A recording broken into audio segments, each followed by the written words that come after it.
So I want to tell even our competitors that they will have no fear. I know maybe because our competitors have used the criminal justice system to harass other people, maybe they think we will do the same.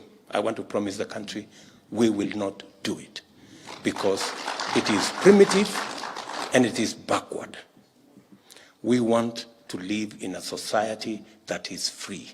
We want political support to be earned.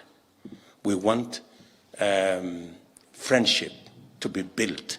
And we want a society that Kenyans are free. I promise the people of Kenya, this country is going to be free.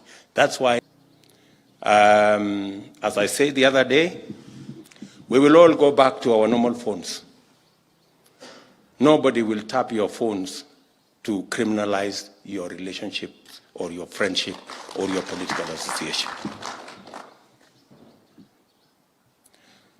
Let me also say, as we go into the future, that we have a daunting responsibility. Many people are wondering why we are consolidating our place in the National Assembly and our place in the Senate. We have a huge responsibility ahead of us. We need a lot of policy decisions to be made. We need some legislative interventions to be made. And we need to begin to build the team that will help us deliver on the mandate that we have been given by the people of Kenya. We have made commitments to the people of Kenya. I hear many Kenyans beginning to ask, so when is the Hustlers Fund going to roll out, because we want to go back to business? It is for that reason that we are consolidating the team that will help us prosecute our legislative agenda in Parliament, our policy agenda in Parliament, so that we can get on with doing that which we must do for the people of Kenya. I say so because I know, for example, we didn't manage to pass the correct law for us to operationalize the housing fund. And that is why our housing program under the Big Four did not take off. It is my intention, it is our commitment as Kenya Kwanza that we will get through Parliament the necessary legislation to operationalize the housing fund so that we can begin the journey to social housing, to low-cost housing, and to making sure that the housing program that forms a big part of our job creation intervention is rolled out in the shortest time possible. I can give you another example. We just managed to pass the Universal, the NHIF Act about 7 months ago. That is something we should have passed in 2018. Yeah? So we have a serious legislative agenda.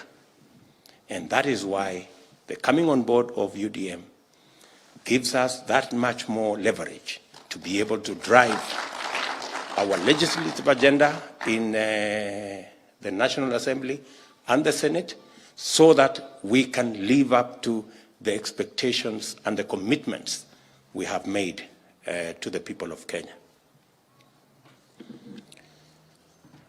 We have no intention whatsoever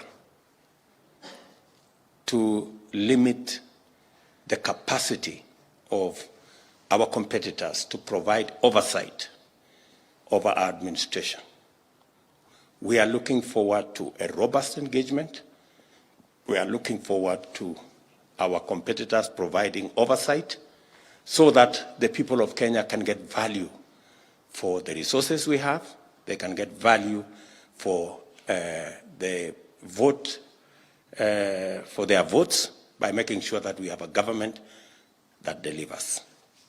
So I want our competitors to know that they are free to associate in the manner in which they want, and let them also appreciate that we too are free to associate with whoever wants to associate with us. So the Honorable Ndindi Nyoro to say a few things before we continue with the other party leaders. Karibu. Makofi kwa Mheshimiwa Ndindi Nyoro. He's the Member of Parliament for Kiharu.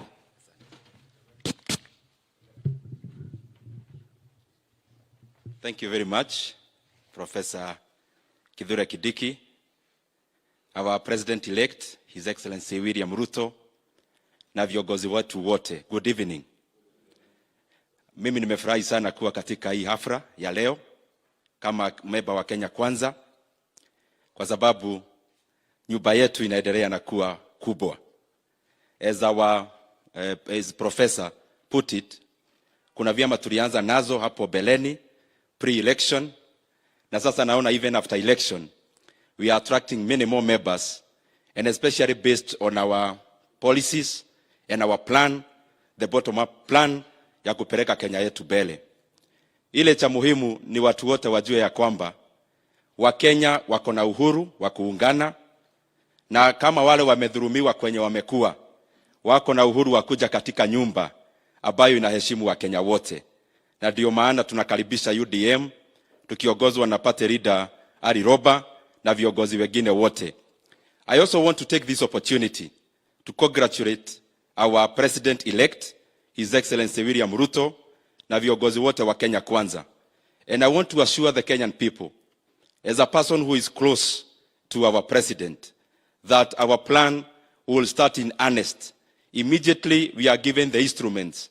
Tuko tayari kutumikia wa Kenya, kwa sababu tunajua kuna majukumu mengi, kuna mashida mengi ambazo wa Kenya wanatarajia tuwatoe kutoka. Maneno ya kukosa kazi kwa vijana walikalangu ambao ni wengi, maneno ya to promote entrepreneurship in our country, and all the other issues that we promised the Kenyan people. We have the plan, we have the right leadership, we have the right team, and I am more than certain that Kenya is headed in the right direction under the stewardship and the captainship of His Excellency William Samoei Ruto. Pongezi sana rais wetu, Wakenya wamefurahi. Na ya mwisho, nataka nipongeza Wakenya wote. Tumeona in the recent elections, tukifanya uchaguzi, kunakuwa na machafuko. The Kenyan people have decided clearly that elections will only come to bite us as we choose the leaders to take our country forward. There is no other time that our country is going to be based on ethnicity, and especially that spills over